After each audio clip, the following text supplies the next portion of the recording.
Bizarre Brain Comics.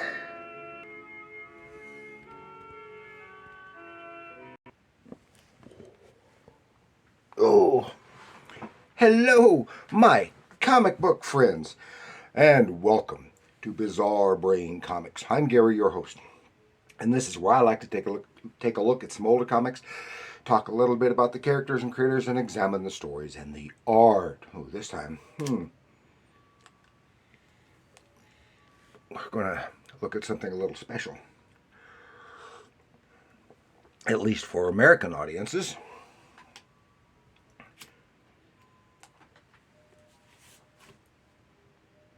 We're going to have a look at this right here.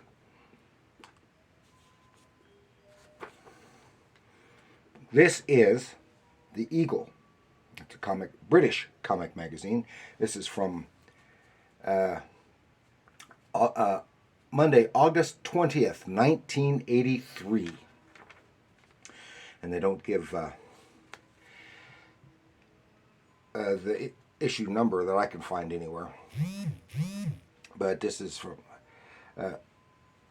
for those who may not know, The Eagle is a British comic paper featuring, among a bunch of other things because it's an anthology, Dan Dare. And it was first published from 1950 to 1969, and then it was relaunched in 1982 and running to 1994. It was founded by Marcus Morris, who was an Anglican vicar from Lancashire. He edited a parish magazine, and he and artist Frank Hampson created a dummy magazine, and after shopping it around, got rejection from several publishers until Hulton Press picked it up. It totaled 991 issues in the initial run and 505 issues in its second run, with the primary feature being the science fiction story of Dan Dare, Pilot of the Future. Listen, and of course these are, as I said, this is an anthology, so it has several stories, but these are serialized stories, and they're usually 3 or 4 pages long, and that's why you buy every week. And after several weeks, you have a complete story. It sold for 22p, and I don't know what that would be. Hey, Gray Man, what would 22p in 1983 be in American money? Let us know if you can find that out. Yeah, that's Gray Man. He has a channel also, a comic channel also, and he is British. So, let us take a little look inside the minds of the British comic creators in 1983 with The Eagle. Okay, here we go. The Eagle. Now, and it was often called a paper because, well, it's magazine sized, tabloid format, and has no glossy cover. You can see here, it's all newsprint cover, and instead of a traditional, what we would think of as a traditional cover, this cover is, of course, it has the masthead across the top. Super Peter Pan Playthings Competition. 300 stuntman hang gliders to be won. It's some kind of contest for kids for toy hang gliders. Dan Dare, Pilot of the Future. So the cover is a page of one of the stories inside. In this case, of course, Dan Dare. It usually was, from what I understand, just because he was the main draw. And a lot of these, of course, so the artwork is done on a different size scale as compared to American comics, and one page of these comic stories is roughly the equivalent to two standard American comic book pages. Okay, and let's see. Listen, it's of course, and look, the aliens in this picture bear a striking resemblance to Roswell, a little green man from decades later. Of course, it's not an uncommon depiction of aliens. It says, Captain, see if I can read. Boy, that's printed small. Captain Dan Dare and his companions have reached Earth Fort, the last human stronghold on Treen-occupied Earth. But the Treen's leader, the Mekon, made it seem Dan was a traitor, and he was shot down by his own side. Now convinced Dan was killed in the crash, the Mekon is ready to destroy Earthfort, using high-gravity rays beamed from orbiting power stations. Dan Dare is dead. Soon the rest of the human microbes will be at my mercy. But Dan was alive and fully recovered from his ordeal. How are you, Dan? Ready for action again, Helen. Where's Valdon and JJ? Valdon's helping intelligence. JJ's with the robo-scientist.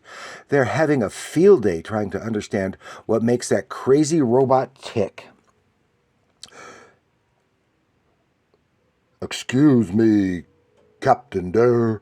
The Inquiry Board want to see you right away with your hat on. And that should all have been with...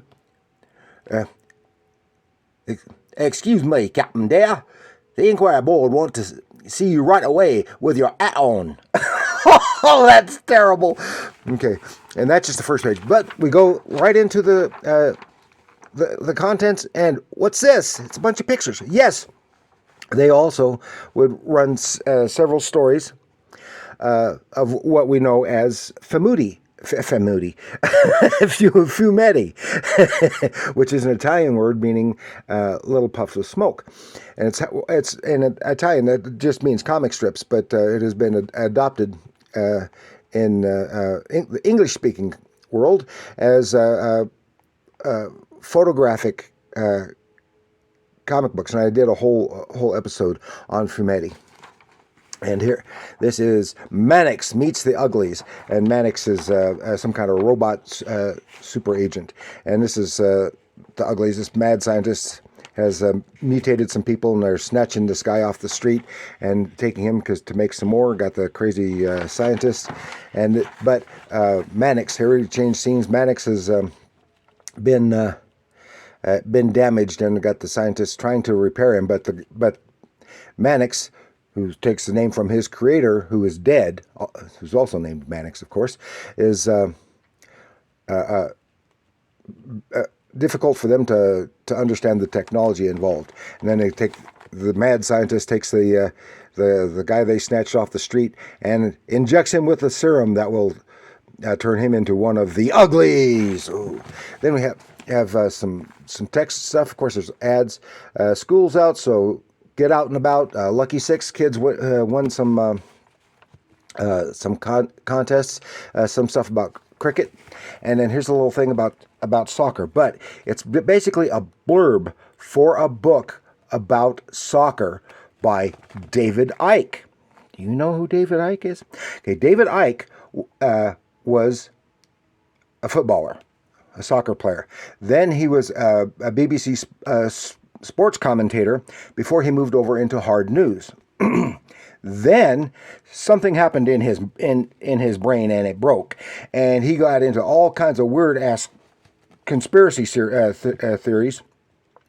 And you may have heard about the reptilians trying to take over, the alien reptilians, and like the Queen is a reptilian and all this other stuff. Yes, that came from David Icke, all that stupid stuff.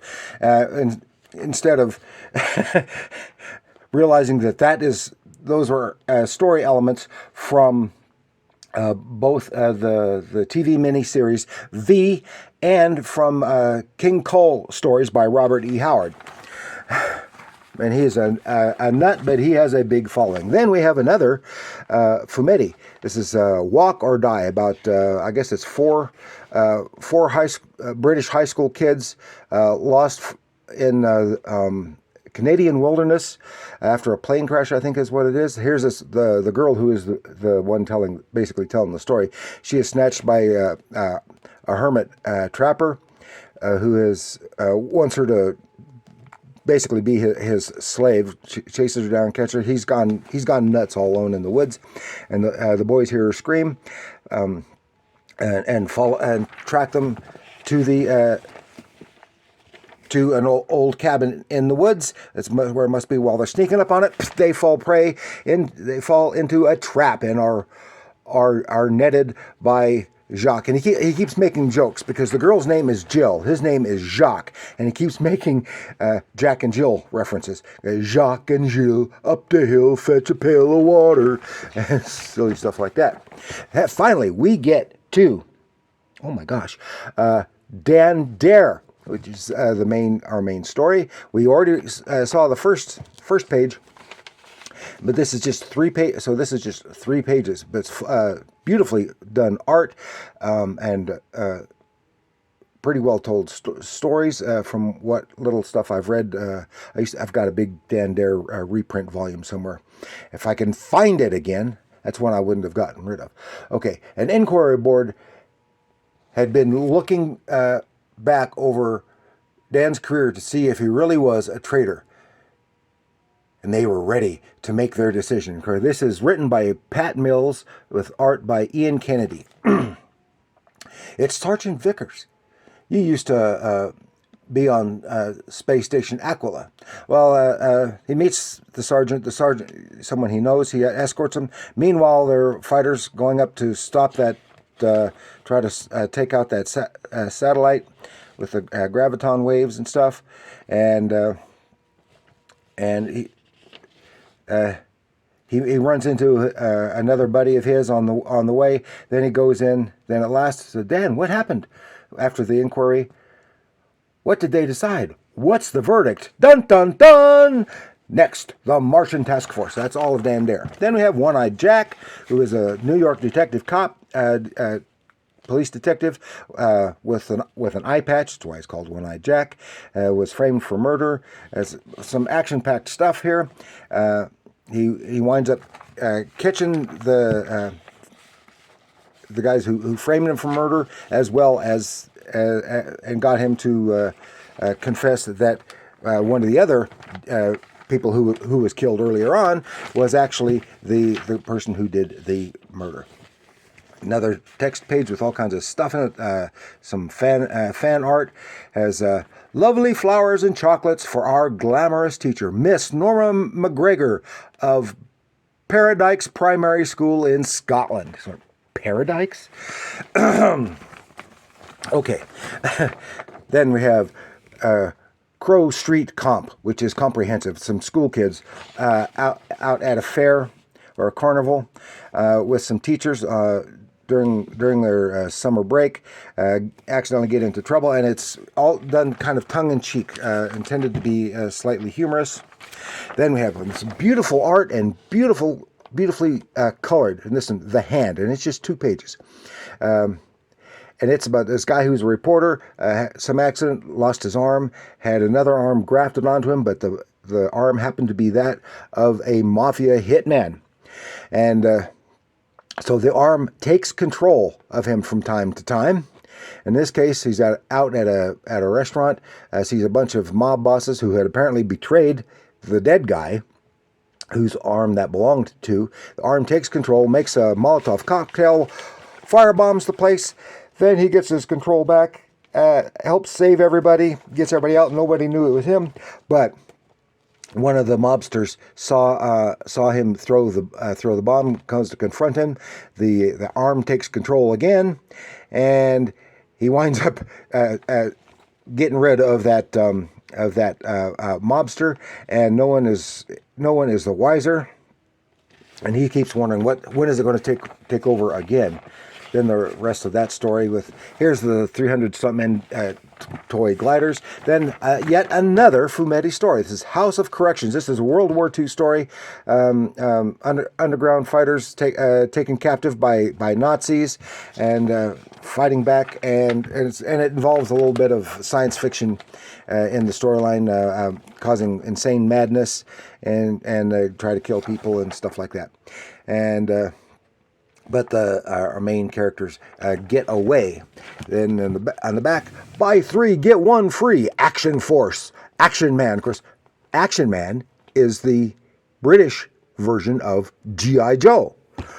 So that is it. That's a lot of fun.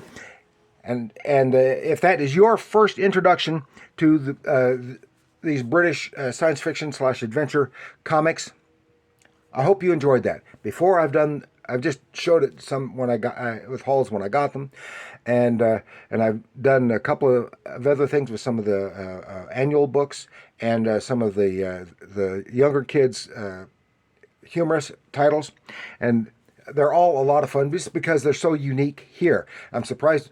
It would be nice if we actually get our hands on more of this stuff, because it is fun, and I'd like to see more of this stuff reprinted in the U.S., but none of that has ever lasted very long. So I want to thank you for joining me. Please like, share, subscribe. Do leave your comments down below about anything that you have to say about the Eagle. And remember, comics